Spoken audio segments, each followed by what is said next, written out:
Let's learn how to behave when guests come to our home. Namaste, Uncle. Welcome home. Thank you. It is so good to see you. Here is some water, Uncle. Thank you, my boy. Much appreciated.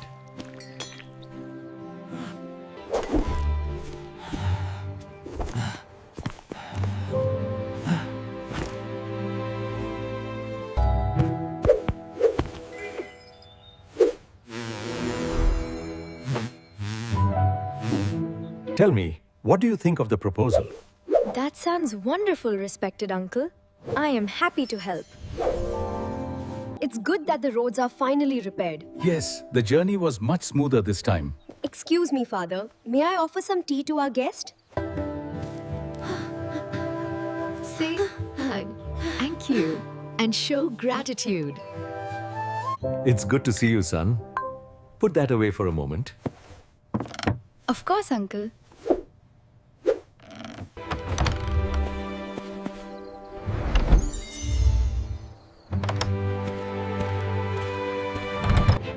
Join us. Learn daily.